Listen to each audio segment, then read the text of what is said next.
Okay, good morning. Mr. Serrano asked me to make this video about Go Formative. The web address is up here at the top. It automatically just signs me in. Your kids can be linked through Clever, and you can actually link it to your Google Classroom, which I thought was really awesome. So if you want to make a new formative, you would click up here, and then you would get this plus sign. So you can add any of these applications. They even have an existing bank. I've never used that. I kind of just make up my own or use something that I've already had. But I've already started one here for you guys to show you. Okay, so I made this one a multiple choice. This randomized order, that is something brand new because I've never had premium before, so it's really cool. You can also add your TEAC standards. Mine are all set to math because that's what I'm using it for. So I'm not really sure about ELAR or history or science, but I'm pretty sure they have all of that in there. If you wanted to add a new question, see, I clicked there by accident. You would click anywhere on the assignment and you can select any of the choices up here. If you want a short answer, click on short answer. Okay, so since I accidentally clicked here, I'm going to just drag that number 2 and put it over this bullet point. You can always move it over a little bit more. And then you would type your question here. If you want to see how the students will preview this assignment, up here at the top, this little eyeball, click on it. This is the preview a student would get on a desktop, laptop, or Chromebook. This shows you their preview on an iPad or a tablet or something similar. And this icon here would show you the preview of what it looks like for them on a cell phone device. Okay, then you want to assign.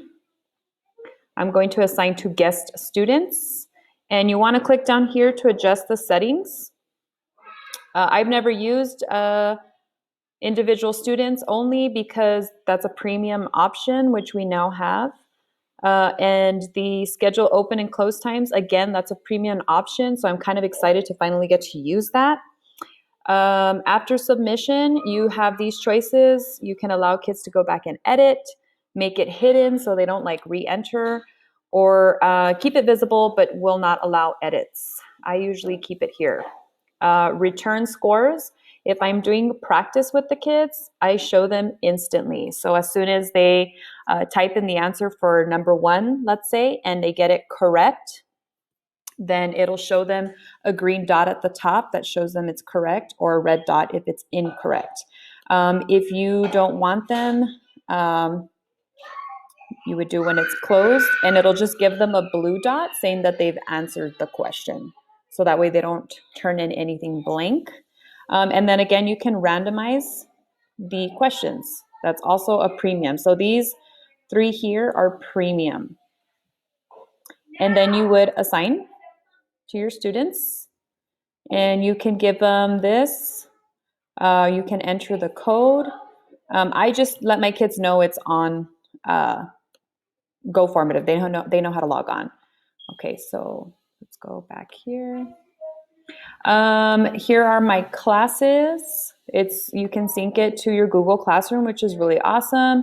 Most of my kids signed in through Clever, which is even better. And it gives me a list of my kiddos. Okay.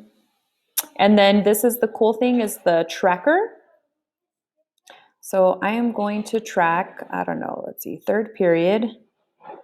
And, oh, it's not showing the assignments that I want. Oh, this is old. Okay, so they also have a library with already assignments that teachers have shared. So I've never had to share before because I didn't have premium, but now you can. I shared this with my team. Go to filters, yay, Parkland Middle, or you can share it with Isleta. I just did Parkland, and now it's there for my team to add to their library and assign to their students.